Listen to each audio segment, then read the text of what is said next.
Well, welcome Jamie Q. Roberts to the NatCon Australia podcast. Thank you very much. Thanks for having me. No problem. Congratulations on your book, The Intellectual Dark Web, A History and Possible Future, Hmm. which is going to be released globally on the 17th of March, I understand. But correct me if I'm wrong, but it was actually previously published and then had to be pulled, right? Yeah, the book was published early last year by an academic publisher. I guess I won't name names just in case, but yeah, it came out. It was out for 2 weeks, and then I got the email. There's been complaints. We've had to pull it from sales. And of course, I say, who complained? What were the complaints? Silence. But the book was investigated, and it was found that it couldn't return to the shelves in its current form and would need significant changes.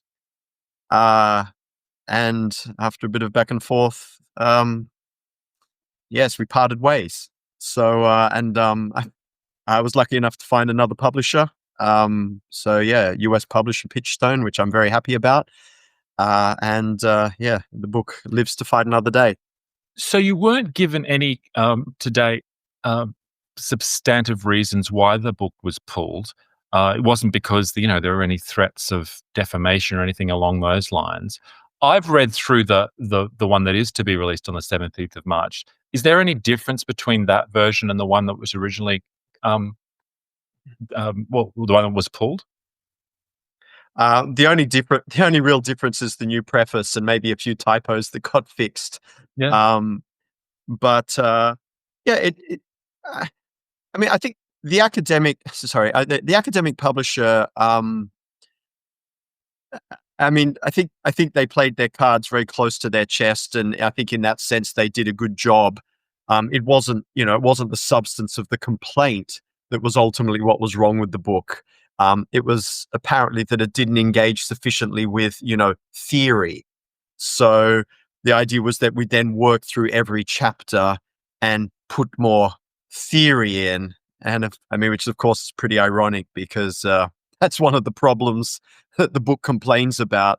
Yeah. Um, yeah, so yeah, and I know what they mean when they say they want you to engage with theory. You've got to start packing it with names and engaging with it. And if I then spent all my time, which I imagine I would be doing, critiquing the theory, to put it mildly, that probably wouldn't do either. So when they say you have to engage with theory, I mean, it's all implied, but usually a degree of homage is required, all that sort of thing. So essentially, before you know it, you've effectively written a completely different book and you've said nothing that you want to say, which, all of this is implied. But having been in academia for 20, 25 years, I know how it works. So, yeah. Yeah, and part of what you are critiquing in the book is the stale, conventional approach that academia has, and the refusal to engage with fresh ideas, and getting bogged down in this theory and overly academic prose. But what prompted you to write the book? Maybe I'll ask it more directly. Um, so I first ran afoul of postmodernism and identity politics long, long ago. 2002 was my first encounter when I was writing my honors thesis. And interesting, I was writing about gender and men and women, which interests me a lot, and actually will hopefully be the topic of my next book. And my supervisor back in the day insisted that I start start my dissertation by denouncing myself. Obviously she didn't say denounce myself, but I had to foreground my male identity and blah, blah, blah. And I was just thinking, this doesn't make any sense at all. Maybe you don't like my arguments. Maybe my reasoning's bad. Fine. Who knows? But that's what I should be judged on. And so I remember thinking, no, I'm not doing that. Doesn't make any sense at all. It doesn't change the nature of my arguments in any way. And so that didn't go well. And then, the more time I spent at uni, because I mean, I've always been pretty keen to be a uni type because I don't know, love of truth, something like that. The true, the good, the beautiful, like it's just something I feel really compelled to pursuing. And so it was a sort of a natural fit for me. But yeah, the longer I spent at uni, the more I just discovered that there was just any number of things you cannot talk about. Um, Maybe most conspicuous of which being the whole academic complex, which seemed not entirely, but to a considerable extent, a bit of a sham, where everyone's just sort of trading ideas and no one's really discussing anything and everyone just climbs the hierarchy. And, to my sort of naive, idealistic 20 something self, I was thinking, guys, folks, can't you see the whole system's broken? This whole thing's a sham. You're all doing it wrong. This is not right. And so I kind of wrote my PhD thesis about that. But I mean, eventually I sort of realized that no, actually, this is the way of academia. It's the way of the world in many ways. And so I was always sort of trying to battle against it, in Sydney, Australia, and really felt a bit like I was the only person who was seeing the problem and feeling like, the mad person or the sane person amongst mad people, whatever. And yeah, and I tried to build up my own ideas of critiquing postmodernism and tried to sort of, develop some very first principles thinking about why truth matters and reasoning and evidence. And so, yeah, I sort of stumbled on badly for the best part of 10 years. And then, of course, this whole YouTube phenomenon, podcast phenomenon thing exploded around 2015, 2016. And suddenly I discovered there was just an entire cast of characters who everyone had seen exactly the same thing. We're all making the same points. The problem was global. It was everywhere. It was spilling out into the wider world. And so when I fell into an academic position at Sydney University, um, which is another story, I thought this is absolutely the book that needs to be written. I mean, uh, these are people who are striking at the corruption in academia, in media, and it's now spilled into the corporate world. It's in our schools, and it all has this kind of postmodern identity politics root. And I just thought this is the intellectual slash free speech movement of our times. And so, of course, it needs a book to be written about it, which draws all these ideas together. So yeah, that's my story, and also why I wrote the book. So the title of the book, The Intellectual Dark Web, um, to me, that term's a little bit dated, as I think you acknowledged, right? Because it Yeah. came out in about 2018 or thereabouts, Yes. popularized by then New York Times columnist Barry Weiss. What do you mean by the term? Are you trying? Is the book trying to just explain a period of time that existed from about 2016 to or 2018 to 20 or thereabouts, or is it being used for something broader? Definitely broader. I mean, it's focused on that 4-year period because that was the real heyday of what was called the intellectual dark web. I mean, yeah, I get that the title's a little dated, and I mean, I've kind of talked to my publisher and pondered subtitles where you mention people's names like Rogan and Peterson and all that, which I thought would be better. But in the end, we went with a sort of shorter, Mm. snappier title. Um, it is so yeah, it is a little dated, but yeah, it's a key moment in intellectual history and sort of public intellectual history. But the ideas, as I've tried to demonstrate in the book, go back a very long way. I mean, they're eternal in many ways. They go back to through Nietzsche, Shakespeare, Plato.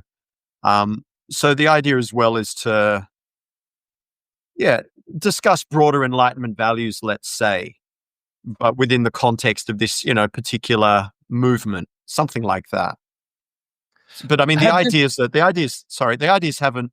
I mean, as I also say in the preface, and as I wrote in an article last year in the conversation, these ideas have now percolated through sufficiently that effectively they underpin a significant part of Trump's presidency. And and like you hear Javier Milei talking, um, he's saying this stuff as well. So it's kind of made its way from YouTube podcast world into mainstream political discourse, which is no small thing.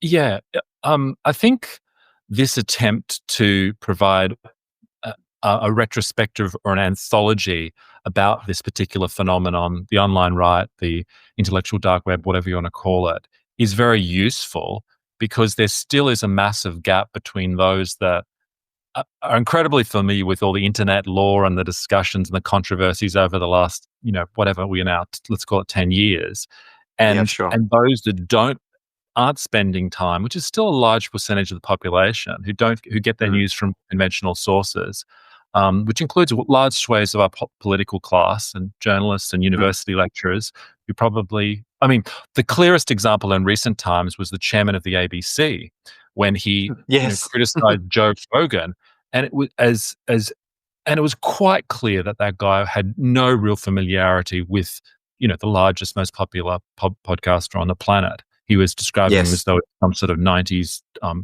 shock jock talkback type, which is Mm, simply not mm. not accurate. And anyway, No. we can go well into that. But I just sometimes feel when I chat to my online writing buddies that they don't always have a proper appreciation about where the kind of center of gravity still is, politically and intellectually in the country, because Yes. they move so Yes. quickly and onto the next controversy and can barely remember what happened last week, Mm.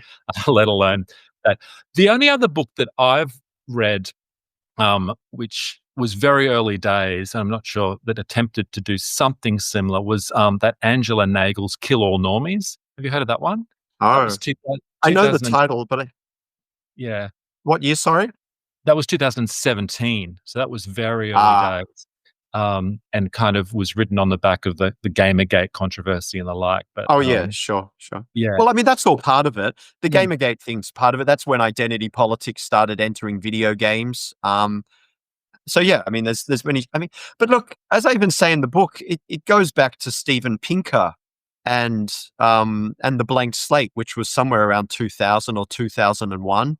But Yeah. even the scientist fellow Sokol, who wrote the hoax article in the late 90s. So I mean, there are all sorts of um, yeah. I mean, there have been all sorts of interventions in this um, over the decades. Mm. So yeah, it is almost like, so when I think about the generations of all this, it's almost like still the problem never quite goes away, and every 5 years or few years, the opposition to it kind of reforms, develops new terms, some more books are written.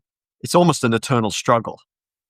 But have there been any other books, that have attempted to do what you're doing in this book? Um, well, one of the most impressive books is Cynical Theories by Helen Pluckrose and James Lindsay. So whenever that was, 2018, 2019. So Helen Pluckrose, James Lindsay, Peter Boghossian did the grievance studies hoax where they wrote all the fake papers. Mm. And their book Cynical Theories is remarkably good. It's not like a history of the intellectual dark web. It's more like a takedown of what we broadly call postmodern ideas. So I mean, yeah, what I'm doing, trying to provide like a quite a neat, encapsulation of all these key ideas. It's sort of different, but there are a number of books that are throwing punches. It's similar kind of epistemological punches.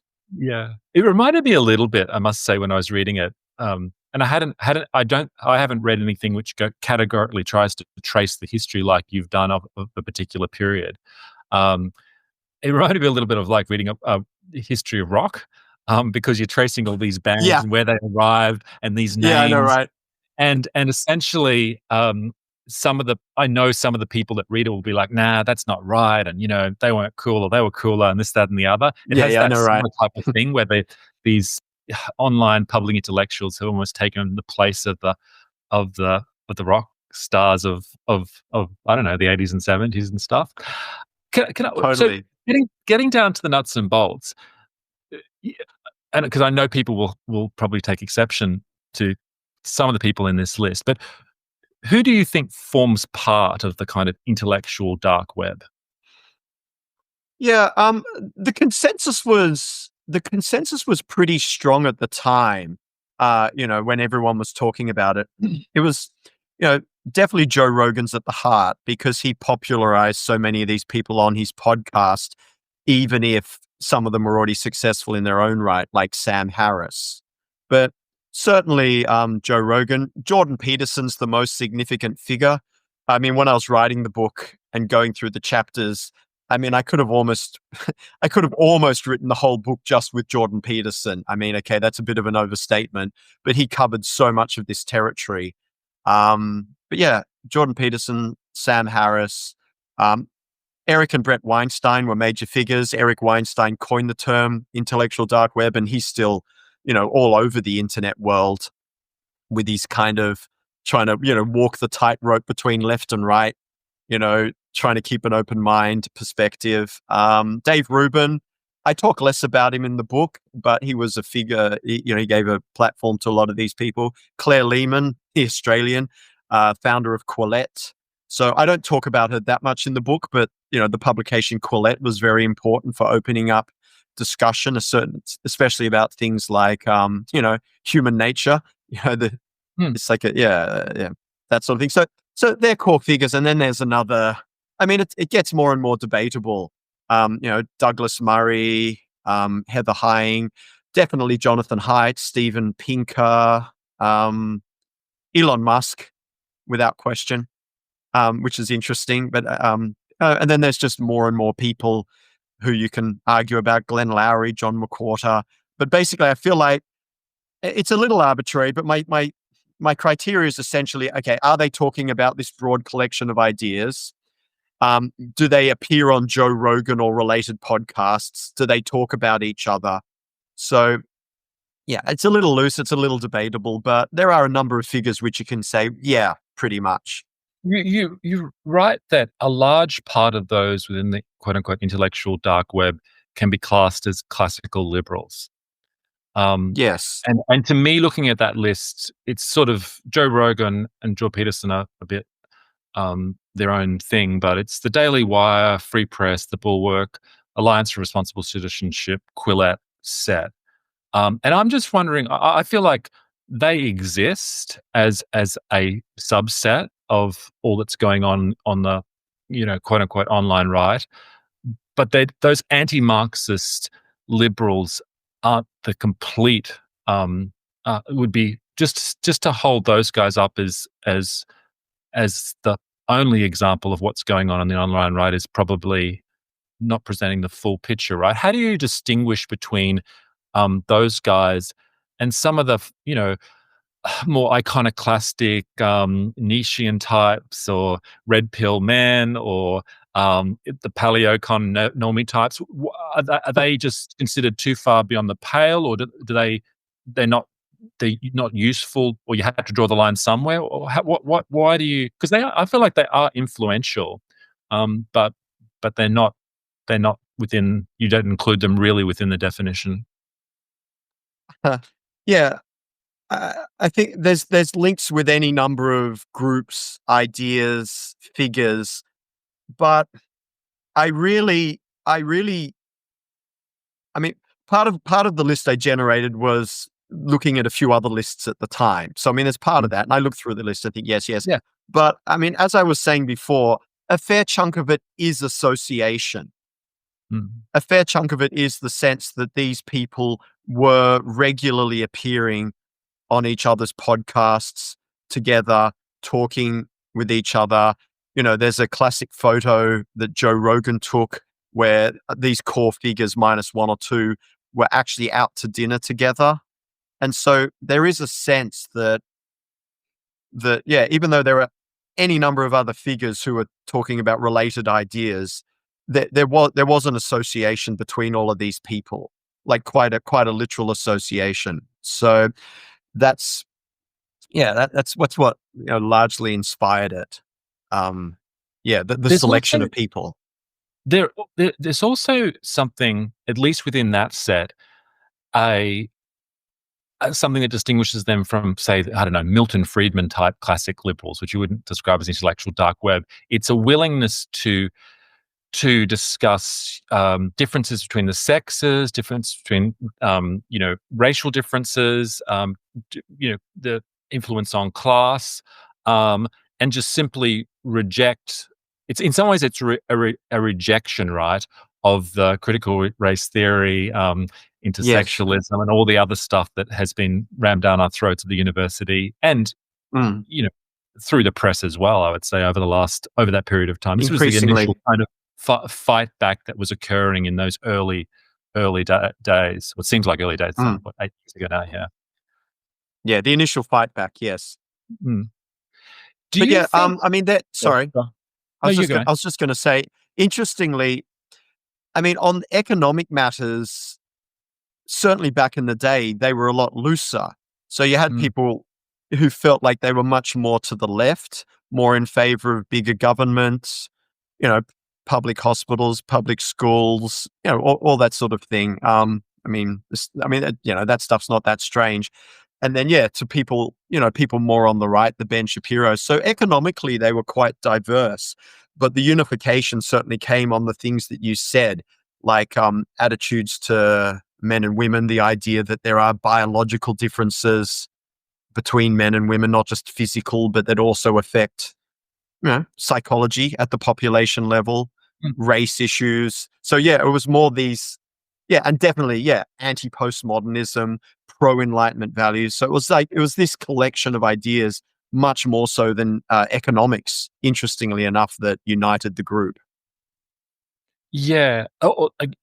There's people you don't include, right? Which have become major media cultural figures, and I'll just run through some of them. I mean, Tucker Carlson isn't included.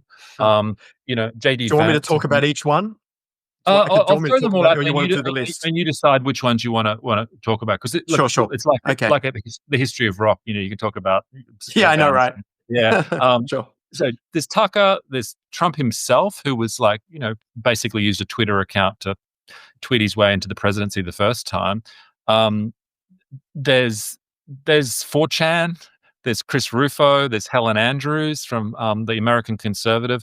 There's there's the Anons, because I think everyone you mentioned in your book, that you do by name, but there's an incredibly influential number of people who tweet under anonymous handles, and some of them are some of the brightest guys or gals around who out there, and I feel like their influence has been significant over the last 8 years as well, right? Well, take a pick of any of those, and let me know what you think. I'll see how I go.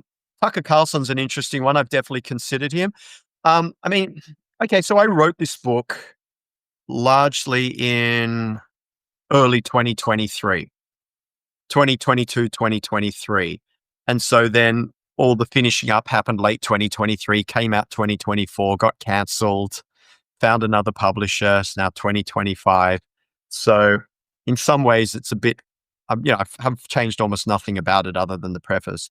So yeah, in some way, that some of these figures are new figures. I mean, Tucker Carlson was on Fox for a while, and then he went independent. And so yeah, I have pondered myself whether he's a figure like that. My my intuition says no. My first thought is not sufficiently intellectual in a sense of carefully weighing evidence. Yeah, my intuition just feels like he doesn't really fit in the group, even if there is overlap there. But he feels more part of whatever a portion of the right wing is becoming now. For a Mm, while there, the intellectual dark web, you've mentioned internet right. mm, For a while there, it wasn't clear that the intellectual dark web was on the right. It was potentially centrist. Some within the intellectual dark web were even hoping to reform the left. mm. Um, good luck with that. So yeah, Tucker Carlson, Trump. Yeah, again, there are elements, and he's certainly taken on parts of the intellectual dark web platform, but I don't know. I don't really see a careful arguing and picking over a lot of these key issues, even if he's kind of ultimately taken them on. Um, Mm. so yeah, there's overlap. Um, Do you see yeah, much of a difference between the intellectual dark web, or the ones that you consider uh, uh, um, under that label, and say the people who are on the podium at the Alliance for Responsible Citizenship recently in London, which included Douglas Murray and Jordan Peterson and I Oh think Barry yes. Weiss and the rest of them. Is Yeah. that so? They've sort of Yeah. they've come out of the dark in a sense, really. Yeah. I mean, I say that in the preface as well. The intellectual dark web, it ain't dark anymore. Yeah, I noticed that. I think didn't even Eric Weinstein I think so. talk Yeah. there? Anyway, I I think he went to the did. first one. I didn't go to this last version in London. Yeah. Yeah, yeah, I couldn't afford it, but the trip to the UK. Mm, But yeah, my sense was very much Ark has taken on a huge amount of these figures. So yeah, Jordan Peterson, Konstantin Kisin is sort of a later arrival. mm. Yeah, definitely. So yeah, Ark feels. I mean, Ark's still a. It still feels a touch more. Still feels a touch more conservative than whatever think the intellectual dark web might be, but only a touch. I mean, its policies are a bit more locked in, certainly around things like the environment. But yeah, I think there's a strong overlap between the two. Let's say that. Yeah, I just feel again that there's a whole what is being very influential on people like Elon Musk and others have been this has been this culture which I wouldn't um I think is separate from those guys you described, which contains that like dark detached irony, meme culture, Mm, transgressiveness. It's somewhat sort of performative reactionariness. Um, Talks about the dark side of the sex is like sexual nature and stuff somewhat, and also is if it's if it you know to me there's three different categories broadly speaking, right? There's the anti-Marxist liberals, which I would put the Jordan Peterson and everyone else into, and they're the ones you focus on. And then there's the sort of paleocon traditionalist nat connie right, who much more focused on things like immigration and national identity and um, in a way that the other guys kind of avoid. I mean, you don't hear Jordan Peterson speaking. He has changed, but he's not known for immigration restriction or um, no. uh, so right. And then there's the typically anon types who are Nietzschean, Bronze Age pervert, hipster, very very very wild and interesting, and but they are their own sort of separate kind of category entirely. But Hmm. all of them, I guess, if you're going to all put them in the same category, they all just completely reject the existing university mainstream journalist approach to issues. They're all of them, for all their differences, are on a completely different page to those guys, right? Yeah, sure. Yeah, so yeah, I mean, there's a broader history to be written, which includes all of these figures, I suppose, and yeah, branches out more. I mean, what did you say before? The kind of meme culture. Yeah, I mean, you mentioned 4chan before. Mm. Um, yeah, I suppose. I mean, I'm trying to think if I even mentioned 4chan in the book. Maybe not, but I mean, that's kind of. I mean, that's even wilder. That's even more manosphere, in the slightly more Andrew Tate type of way, you know. Whereas I feel like there's very much a feeling in certainly the Jordan Peterson types of trying to walk a middle path, you know. Yeah. So not going too far into that crazy troll world, even Mm. though I don't know, even though certain figures do. Michael Malice, yeah, Elon himself. I mean, I think there's an appreciation for it Mm. because it's uncensored and it's irreverent. But yeah, Mm. it's not quite at the core. Yeah, but I feel like Elon, his Twitter posts and even Trump's Twitter posts do uh, have been influenced by that culture. Let's put it that way, right? And Yeah, they're for sort of sure. Yeah, yeah, yeah. like they're not making classical liberal arguments all the time. High-minded sort of intellectual ones. No. They're putting it out there in a provocative way. Yeah. Yeah. Well, I mean, I don't know. In the book, on a few. I mean, what did I mention in the book? South Park did get a mention. I Mm. actually even have a small. I even have a short chapter on Rick and Morty, Yeah. which I actually think's the I don't know, the piece of popular culture for our age almost. Yeah. So they're a lot more irreverent and memey. So yeah, they're a kind of Yeah, I've definitely brought in a little bit of that into the discussion. But yeah, I mean, there's what can I say? There's always more to say. There's always more Oh, there links is. to draw. Yeah. Yeah, Yeah. I mean, it's almost as though online, the South Park humor, which was pretty irreverent and all the right back in the day, that's just completely migrated from the TV set into the online world, in a sense, right? Because you just yeah. don't. There was no um, spin-offs of South Park on TV. It was just a one-off thing, and then it kind of and then everyone started to like make the same sort of snarky, irreverent jokes online Mm. or on Twitter or through other means. And South Park, like Team America, that movie that came out by the guys behind South Park, it's almost Oh sort of yeah. mind blowing to think. I don't think that could be produced and put out there now, right? In the cinemas, but it could certainly appear on a YouTube channel or online. Online, I mean, it would be and probably get heaps of views. Yeah. I mean, South Park's so interesting because, I mean, when I reflect on the book, I almost regret not saying more about it because Mm. so much of the stuff that, whatever you might say, intellectual dark web or related figures have been on about, South Park was almost always onto it first, 5, sometimes 10 years beforehand, making Mhm. the kind of critiques. It's kind of been the countercultural commentary of this. I mean, it's now almost 30 years, just always ticking along in the background, you know, always complaining about PC culture, all the crazy paradoxes of the transgender movement. Mm. Whilst also, like with Team America, being able to critique the right and the warmongering, and Yeah, yeah, yeah. it's been a voice of. Am I allowed to swear? By the way. Go for it. Yeah, that's all right. I'll edit it out. All It's right, too all right. bad. Yeah, Another word. I'm quoting, but I put this in the new preface, and I feel like it does sum up a lot of what I'm talking about. South Park.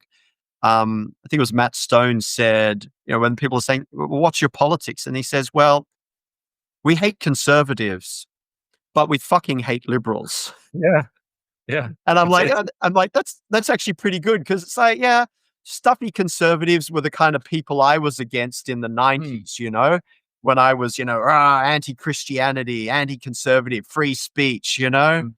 Um, and I don't know, they exist a lot less these days. Like whatever conservatism is, it's much less that these days.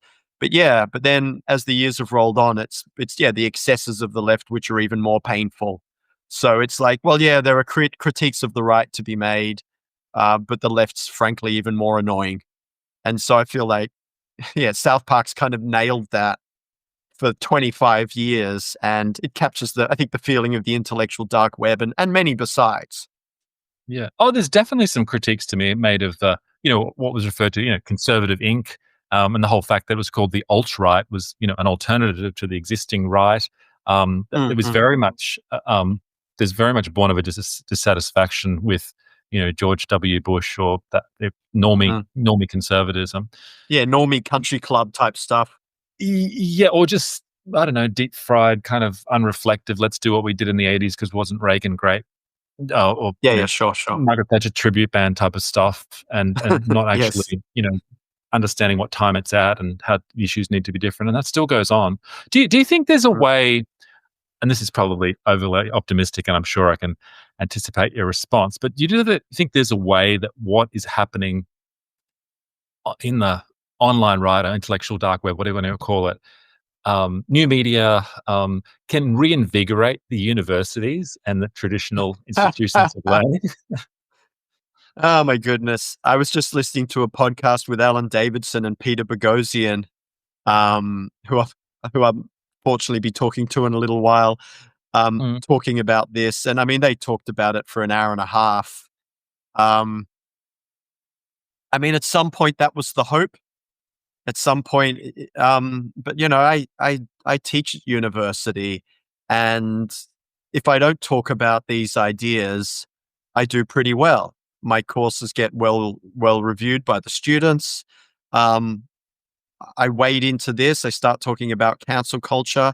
I push a lot harder on what we could call postmodern versus Enlightenment epistemology. Um, if I even say the trans word, the T word. Oh, yeah. Um, yeah, like, yeah, your course evaluations plummet.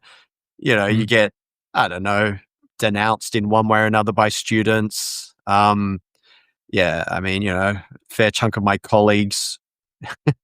I don't know what to say about that, but like it's like I'm trying to be as brave as I can be given whatever constitution I was born with.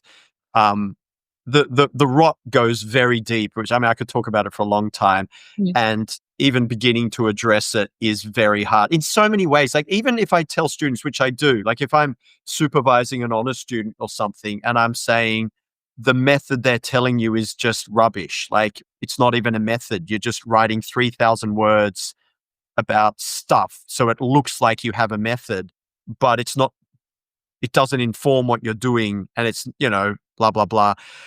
Even if I try to just give them what is ultimately like common sense advice, I'll be disadvantaging the students because so many of the markers are looking for certain signals.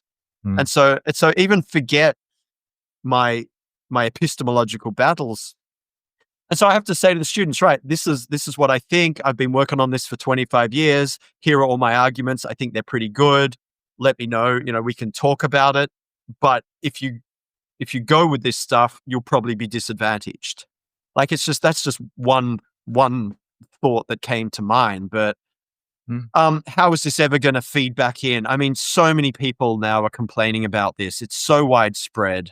And from what I can tell within the university, being there, I have no idea how this is ever going to change. I mean, we've got so many people at the professor level whose whole careers and lives have been built on identity politics, postmodern epistemology, or even if they're not exactly writing about that, it's still just the entire water that they swim in. And so there's just any number of things they're not going to change. So it's I despair.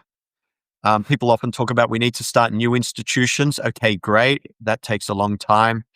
Um, Universities in Australia, at least, still have a huge amount of gravitas. That's where everyone still goes. Mm. My sense is that students, certainly in the arts and social sciences where I teach, are getting about a third of an education. I wouldn't say they're getting no education because they do learn some things about the way the world works and theories, but they're basically getting about a third of what they ought to get. They're certainly not learning proper critical thinking skills. I do not know. Like I mean, I'm on leave at the moment. When I head back, I've made a strong mental commitment to fighting every step of the way. Mm. I'd be surprised if I even last another 6 months, um, like It's one way or another. outrageous, man, and strength to your hand for raising it, or pushing through because people don't Barely, always barely. appreciate the struggle. Um, yeah, I mean, what percentage do you think of professors in the arts and culture portions of the university have, I don't know, listened to a Joe Rogan podcast or a Jordan Peterson YouTube? I mean, do they even engage with it? Because there used to be a tradition, at least there used to be people that you could point to internationally. And I think you mentioned her, Camille Paglia types, who are, they Yes. came from a sort of, might have been a Marxist or a leftist tradition, but they were much more open to mixing it and interested in the culture itself, right? Oh yeah. But that, Oh, they but, they're great. Passionate hmm, discussers. Yeah. hmm, Well, this is the legacy of postmodernism. And I mean, I spend so much time trying to work out how to say this as efficiently as possible. hmm. And I came across a quote by Mearsheimer, the international relations guy who we all know with his various, I don't know, changing ideas. But he said it very, very well, unfortunately, 20 years ago. He said, I'm paraphrasing that pre Cold War idealists, pre 1990, whatever, um, their idea of winning was having the best argument, Mm, which is great. I ultimately don't know what the right thing to think is about a number of matters. I want to hear a range of arguments, whatever. But anyway, the point is, yeah, you have the best argument. That's still in the Enlightenment tradition, reasoning and evidence. And he says, but now the way you win is by having the only argument. And so the whole postmodern thing, by saying that there either is no reality or we don't have access to reality, or reality or truth is entirely configured by power, that's the whole background within which this whole world exists. And so what that means then is that as long as you can associate yourself with those without power, this is like the Nietzschean idea of slave morality. As long as you can find some way to associate yourself with, with the oppressed, then effectively you can say whatever you want, and you don't need reasoning and evidence because they're, you know, I don't know, they're part of the Enlightenment tradition. So yeah, we've kind of managed to create this whole corrupt epistemology where, yeah, you associate with the less powerful, then you can say what you want. And if someone comes along and challenges that, then they're necessarily part of the powerful group. And then they can be dismissed even before you hear the reasoning and evidence. So hopefully that makes a little bit of sense. But yeah, basically the postmodern legacy has found a way to dismiss argument and discussion because they carry the taint of power. And so this is what makes it so unbelievably hard to ever get anywhere. Sorry, what was the question you said? Sorry, I Oh, just think I'm whether the rambling. universities could be reinvigorated. I mean, and Yeah, and and but there's something. and Yeah. I mean, yeah, maybe I'll lead on because it's not just the universities. They're not just they are academics. They have a certain kind of cachet, some of them at least, but others are just sort of interesting people like Joe Rogan, right? Who's has a Yeah, plain yeah. speaking style, but is and you had a nice line in your book where you said Joe Rogan, who's at the heart of the dark web, whatever you want to call it, time and time again gets to the point using plain and efficient language. And he said the following Mm, about intellectual dark word: people are starved for controversial opinions, and they were mm. starved for an actual conversation. I mean, I think that's so true Yes. because Mm, the tendency among the left or what is to simply shut it down if they don't like yep. it. The Yep. right can be pretty brutal and direct, and but they also, I feel, again, broadly speaking, can be forgiving if you recognize, or you take on board and sort of authentic and change in a sense. Whereas the left just cut, cancel, Yep. Yep. That's it. deplatform, and you are never forgiven if you stray away from the doctrinaire line. Even though they start off talking about inclusiveness and tolerance and all the rest of it, that Yeah. Yeah. it's not the way they operate. Yeah, yeah. So that's like the whole postmodern legacy has allowed that to occur. You can just cancel powerful bad speech. Yeah, I mean, I feel like the right is. I mean, the funny thing is, I spent much of my adult life on the left, but Mm. but yeah, it's all of this just horrific stuff which has driven me away. But yeah, I feel like with the right now, I can talk, I can have a discussion, I can disagree, and that's fine. I don't feel like I'm going to be denounced or cancelled for wading into these things. But yeah, that's right. You were saying before, don't these academics want to talk? Don't they want to discuss? Well, Oh, right. when your whole career is, yeah, I knew there was something there. When your whole career is built on like very, very flimsy and dodgy assumptions. I mean, when you say we have no access to reality, there is no truth, then there's so many obvious rejoinders like, well, why should you be getting paid? you know, shouldn't you resign now and go fishing? Any number of those things. And so everything's just this crazy back and forward paradoxes. And so when you have careers or even just sort of social circles which are built on this stuff, of course you can't talk because you shine any light on it. And humans, I think we're naturally inclined towards truth and reason, Mm. certainly in the world we are now. But yeah, you shine any light on this and it just becomes ridiculous. So of course you have to shut down. Um, and so yeah, that's been the staggering decline of the left over the last 20 odd years. Yeah. D- the intellectual dark web, you trace to Barry Weiss using the term in a New York Times article in 2000, whatever it was, 18. And 18, then, yeah. yeah, and then 2020. Is it worth talking about that period between 2020 and 2024? Because I feel like some of those people that were very outspoken on particular issues kind of went to ground a bit, right? Well, Jordan Peterson just sort of had some sort of illness and vacated the field. Yes. But others, I was disappointed in their commitment to free speech during COVID times and their Oh, critical action on COVID. things. Yeah, and I was critical of them, also on you can be wrong, but ask critical questions about the um, 2020 election as well without being considered completely beyond the pale. I just felt like their kind of their their previous, critical free speech. Let's talk about anything. Was they just didn't want to discuss something like Douglas Murray? He just didn't discuss COVID, and Jordan Peterson. Those Interesting. guys, they came late to the party, very late to the party, and I guess that's the problem with these guys who become more mainstream and known. They have a little bit more to lose, whereas the ones who are on the Yes. edge take greater risk. And maybe that's just an inherent dynamic in the whole Mm. media industry, right? But do you also think, Jamie, that there has, and this is something that is always muttered about, that there has been not just overt kicking people off Twitter and shadow banning and the like, but there's been more manipulation of the online right, or at least potential manipulation of the online right, both governments and commercial interests. Do you think that that's something that is a risk, or that exists, or yeah, I'd just be interested in your views. Okay, so so you're talking about corruption following success, Yeah, yeah. essentially. Yeah. So yeah, I Potential addressed for that. it. I'm not alleging anything. I mean, I just don't Oh know. no, But yeah, no. It's interesting. Like in many ways, I wrote my PhD thesis about this because I was looking around the uni and I couldn't understand why everyone was so corrupt, and so I was just trying to, I don't know, yeah, yeah, trying yeah, to ponder these issues very deeply from a human nature point of view.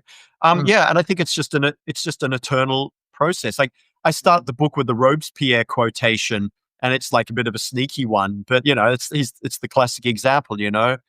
Maybe the French Revolution was needed, but it sure went in a funny old direction. Um, mm, and yeah, I think basically everyone is subject to these forces. You come out blazing and with principles, and then as you say, you've got more to lose. And the money flows. My goodness. And especially if you've had a life of struggle, a life in the yeah. wilderness, and finally people want to hear what you have to say, and yeah, the money flows. My goodness, so seductive. Um, yeah, in like the 5% chance I become successful, I'm kind of like mentally prepping for, you know, for these, for for all of that. Well, remember Um, remember us little guys when we knew you, when you hadn't hit the yeah, Elon right. Musk laser starting. Yeah. I But mean, the it's not COVID just. thing, I did. Yeah. Sorry, I just did want to say a few words about the COVID thing. The COVID Mm, thing was fascinating because I learned quite a bit about myself early on in COVID because I did discover that there was something in me which was just deeply skeptical. I remember when the death rates first were coming out and they were looking like 3 or 4%, and this was mm, even quite close in. And I remember saying to my wife at the time, I don't know, someone, I don't know, it's just like, wait, this doesn't stack up with this and this and this and this and this. And it's like, surely it's like maybe it's more like an order of magnitude less than that. It's probably point 0.2 because they're not yeah. counting this. And this was just speculating. But if you said that, you're gone. And this is just speculating about death rates. And like I emphasize speculating. Mm, Obviously, everyone now talks about the lab leak hype thing. Like, how is it racist to say it came from a lab?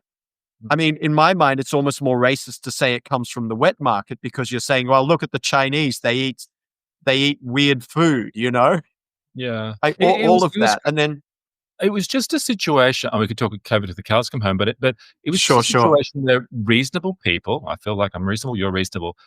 Who were analyzing a multifactorial problem, mm, had a different take on it and proposing a reasonable solution. Take the vaccine if you're over 70, and that's where the real risk was. But why force the rest of the population? Does it really cause tremendous? All these issues, are the yeah, death yeah, rates really, when properly adjusted? What about Sweden? I mean, you know the drill, right? What But about those screen? I reasons, know trade-offs. I mean, there was like one or two people who were willing to talk about trade-offs. It's like everything in life's a trade-off. So we're trading off serious economic problems, which will have, yeah, frankly, we're arguably still suffering. The cost of living crisis now is, I mean, I'm no great economist, but yeah, arguably, we can trace that to, you know, supply shortages during COVID, government spending, maybe anyway. But I mean, there's any number of knock-on effects which will mm, cause deaths and anything else. I mean, all of these basic things yeah. which should have just been worth discussing. Well, should have So been yeah, subject sorry. to more rigorous debate by Yeah, people of good faith, informed yeah, opinion. yeah, Simply weren't, and even today, there's a stigma attached with people who you know what I think were right at the time, but they're still painted as a bit crazy. The media, it's not just academia, it's the media as well, right? And you have that classic interview that Jordan Peterson does with Kathy Newman from the BBC, where, mm, and it's been turned into a meme, where she goes, "What you're saying is," and basically is yes, saying something completely different to what he's at the point he's making. Um, uh, the online right or the intellectual dark web, it's journalism at one level, right? yes, It's yes, interesting journalism, and it's of a kind that probably existed back in the day, where you had lots of muckraking kind of independent types, and I'm sort of hopeful that that is sort of what we're returning to, that the corporate media stuff is just sort of increasingly ignored, and people go to these types of characters to get this, really interesting takes on things. And if they fight with each other, so much the better. It makes for more interesting mm, discussion and all the rest of it. But mm. I'm an old China guy, and I, well versed in Mao quotes and stuff. And there was a famous period where Mao said, "Let a thousand flowers bloom, let a thousand schools of thought contend," and that happened for about a year before cracking down on everyone and sending them all to jail. And I'm just wondering where this does end, because while we're now experiencing a lot more freedom with, Elon owning Twitter and Trump in the White House, and people aren't, I believe, getting cancelled and shadow banned like they once did, it's possible things change, and it's already not great. I mean, like you said, you still struggle at university. It's not as though we live in everything's changed and we live in a free age. How do you think it could go dark, um, darker than it is now? um, I mean, this is kind of like a version of the peak woke question, Mm, maybe. mm, Um, mm, uh, I like directly after Trump got in, I felt there was this great. I mean, all, my friends who more politically sympathetic, they were saying, "Oh yeah, I was at a pub in the inner west, and the inner west in Sydney's like woke heartland, and there were guys saying, "Oh wow, finally I can say this, this, and this." Like, people. There was that great kind of sigh of relief that the censor was off everyone's shoulders. I can make jokes again. Barry Weiss talked about this. But honestly, when I feel whatever the political waters, even in the last 2 or 3 weeks, I feel like, I don't know, like since Doja's really got going, um, which seems, I mean, okay, I wouldn't say relatively innocuous, but, cutting government spending, I don't know, there's something to be said for it. But I don't know, even now I feel like the woke left, whatever we want to call it, is reforming and doubling down.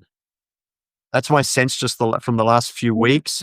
still do So, dominate the institutions, the major, uh, institutions of learning, of science, of journalism. They still have the commanding heights of the economy, yeah, yeah. particularly in Australia, right? I feel like, do you feel that, like, Australia, apart from Claire, who has run Quillette and has certainly um, asked some interesting questions that haven't been asked, and has a different take and has forged out a niche for herself. Obviously, Mm. people have criticisms of Claire. I've tried to be friends with everyone, but do you think we're a little bit, even more so in Australia, behind in this area? It's a good question, the status of Australia, because I swim so much in US and to a degree, UK politics with all of this stuff. Um, yeah, I mean, what's the term cultural cringe? Maybe that's got something to do with it. I don't know. I, when I think about all my university experiences, I do feel like there's a sense in which, yeah, like so many Australians still lack a certain courage or boldness, which is so associated with the American spirit of just like, fuck it, this is what I believe in, this is what I'm doing, risk taking. And so Mm. when I try to, when I think of Australia, academia, the broader sphere, it just, it does just sort of feel like, as you say, we are behind. We're sort of, we're drifting along. There's not nearly enough people who are sort of enterprising. I'm not explaining it that well, but I do Yeah, feel well, like in throughout my whole sorry, I was just saying, in you go. fairness too, we have they have the First Amendment. We do have a lot of restrictions on freedom of speech. A lot of things that are said or in the US online would run the risk of serious legal um, jeopardy here in Australia, which I think is sort Okay. of sometimes um, not fully appreciated when people tell others to speak out. Like, understand that. Well, yeah, okay, Mm, you might lose not just your job, but you get involved in litigation. More redeeming, the turfs which do feature in the online world, and you do mention them in your book. mm, She was had to get involved in litigation because she had this crazy opinion that well, it's a little bit more complicated than that, but there are risks to your, as you mentioned too. okay. If you make a statement Risks. about yeah to that I biological reality, men and women, that places you Mm, at risk in corporate Australia, yeah. in universities and elsewhere. Okay. Yeah. Yeah. So maybe you're right. Maybe the risk is greater, and I don't know. I'm less sort of conscious of that. Maybe I should be more conscious of that as I speak more publicly. But I do just feel I don't know. I mean, this is just sort of gut response that I often ponder. But Mm, um, the easy life as well. I mean, my goodness, when I think of just collectively so many of the people I've come across in academia over the years, you publish the papers, you say the words. I mean, as a professor now at Sydney Uni, you're on $250,000. That's a lot of money. Um, I don't know. I feel like Australia's a lucky country. We're a wealthy country. You get into various places, you don't rock the boat. You're going to have a very good life. And I've heard stuff like that in so many different ways. And I don't know. And then even just the mindset, like me personally, I'm highly ambitious. I mean, it's not in like sort of a normal sense, but I mean, I won't talk about it now, but I've got various side projects which are utterly ridiculous, frankly, but I feel like it's something of like the American spirit. Like it's like, mm, oh, I don't want to just have a comfortable life. I want to do something interesting and bold, mm, you know? mm. And I mean, am I bashing my country too much to feel like there's not I just don't sense that. I mean, of course, there are any number of people we can point to, but as the general spirit of the country just doesn't quite feel like that. Um, Everyone's too busy paying off their mortgages to yeah, devote to yeah, and entrepreneurial or other activities. I mean, maybe that's part I of it. don't know. I don't know if I'm just talking in cliches here, but it is something of the vibe that I feel, which then ultimately means on all of these issues, we just kind of toe the line. We're a little late to adopt it. We're a little late to get rid of it. We drift along. Quite a few people are still unhappy about it, but it's not like we're creating it, like what is it, the University of Austin, whatever it is, the new university that they're Mm, creating over there with a lot of the intellectual dark web figures. I mm, mean, okay, sure, there's not enough money here. We probably need more philanthropy, so that's a limitation. But it's not like that's exactly happening here. So there's yeah. not, I don't know. And we That's do, probably and we d most of and my we do thoughts. have we d strikes me look, I was thinking about you're probably a bit younger than me, but, during the '90s, Hmm. when I was at I don't know, actually. How maybe old are not, you? Do okay, you there want to you go. say? But I don't think there weren't these public intellectual figures, I don't think. There were newspaper columnists that maybe people, followed closely in the same way they follow people on X and stuff, but I just don't think it was the same climate. Mm, There was in the '70s, you had people like Clive James, Germaine Greer, and Robert Hughes and the types Yeah, who were they were brilliant type figures. of Yeah. intellectual, but they were overseas. They did have to go overseas to do it.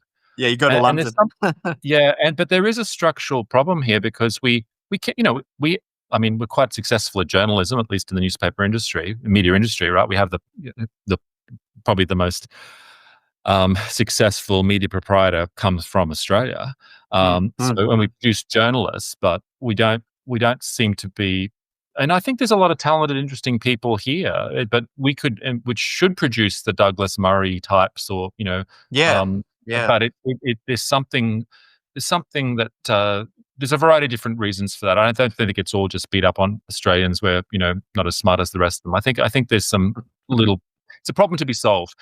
Mate, I've really enjoyed it chatting to you and making the connection because I think we're definitely on the same page, and it's been a really mm, interesting mm. discussion. And I think it's a They're very enjoyable. worthwhile one that hopefully punches through into the normie press or the mainstream press here in Australia and gets people thinking Mhm. about what could be, right? And what truly Ah, intellectual activity looks like both in our universities and in our media ecosystem. it So could be you- so amazing. We could yeah, go so much further. I mean, so much is possible if we can find a way to reform. Like, it's yeah, so much. yeah. Well, that is a good. That's what you want, right? You want Mm, a moribund institution in need of disruption, and I mm, see it, you see it, and I'm sure, mm. given the right, where the winds blow the right way, it'll take us there, mate.